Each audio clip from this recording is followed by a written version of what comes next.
Ma question, c'est comment reconnaître la voix de Dieu? C'est une très bonne question. Alors, déjà, pour vous définir la voix de Dieu, qu'est-ce que c'est? Non, on va définir déjà. Dans notre langage humain, chez nous les hommes, quand on dit par exemple la voix de Jacques, c'est le son de ma voix. C'est le fait que tu m'entends audiblement.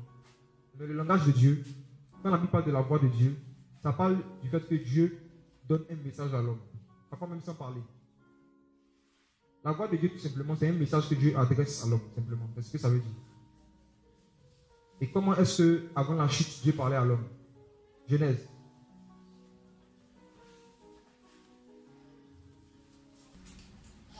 Genèse, chapitre 3. À partir du verset 8. Je lis, Genèse 3, 8. Alors ils entendirent au vent du jour la voix de Yahweh, Dieu, qui se promenait dans le jardin. La voix de Yahweh, Dieu, qui se promenait dans le jardin. Et Adam et sa femme se cachaient loin de la face de Yahweh, Dieu, au milieu des arbres du jardin. Voici l'une des manières dont Dieu manifestait sa voix, même dans le jardin d'Éden, c'est simplement par sa présence. Voilà. On dit, ils entendirent au vent du jour la voix de Yahweh, Dieu, qui se promenait dans le jardin.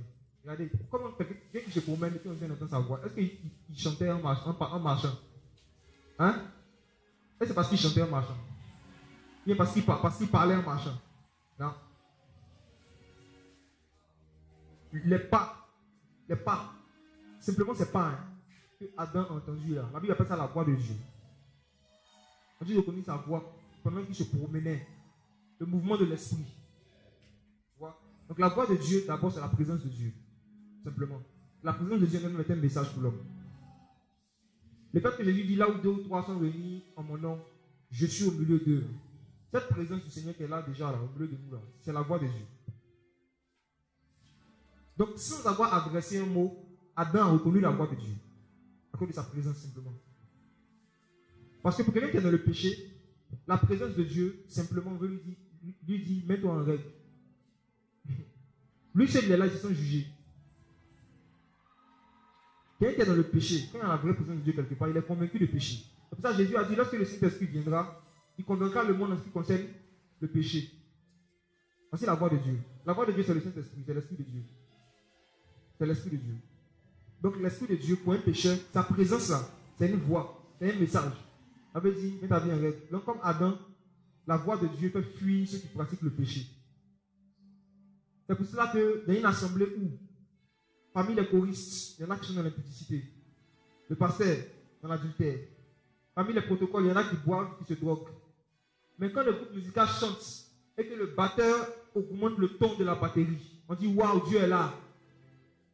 Et ces gens même qui vivent dans le péché là, ils disent waouh, Dieu est là. Et la présence de Dieu, la présence de leur Dieu là, ça ne les convainc pas de péché. Ce n'est pas la présence de Dieu. Parce que même les ancêtres Adam, quand il pratiquait le péché et que la présence de Dieu est venue, il a fui. Ça lui a donné envie d'aller se cacher. Tu vois? Donc la vraie présence de Dieu, la vraie voix de Dieu, c'est la présence de Dieu qui nous rappelle les parties de notre vie qui ne sont pas encore en règle avec Dieu. C'est ça la voix de Dieu, c'est sa présence. Deuxièmement, la voix de Dieu, après sa présence, c'est quoi? C'est un message que Dieu adresse. Et Dieu adresse ce message-là comment? En nous adressant une parole.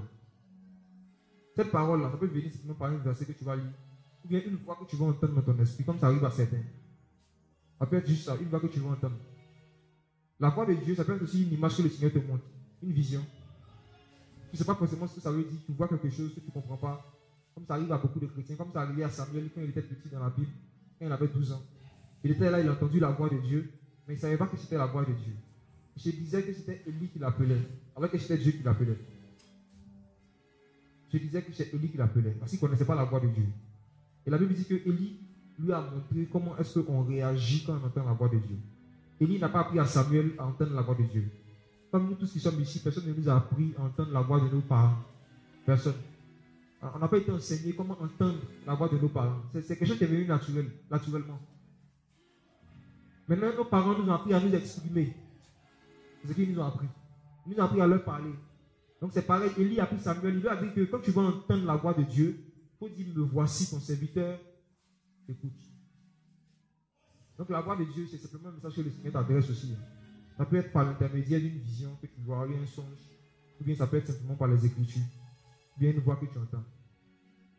Maintenant, comment reconnaître la voix de Dieu? Franchement, frère, cette question-là, celui qui te dit que viens, je vais t'apprendre. Je vais t'apprendre comment est-ce qu'on entend Dieu. Il va t'initier à la sorcellerie. Ouais. Il va t'initier à la sorcellerie. Tu vas commencer à entendre des voix. Tu vas mettre Kaoula sur tes yeux, tu vas commencer à voir des choses. Oui. J'ai connu un gars, un jeune, là, qui faisait ça à Bobo. Hein.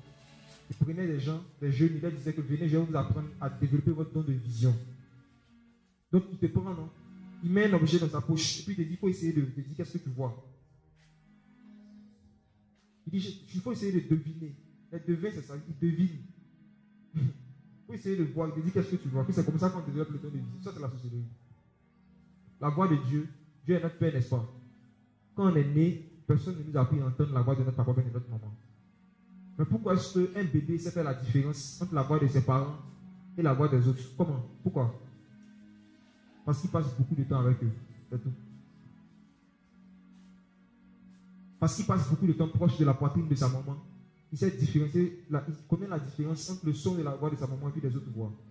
Donc dans Jean chapitre 10, Jésus dit, mes brebis connaissent ma voix et elles me suivent. Jean 10.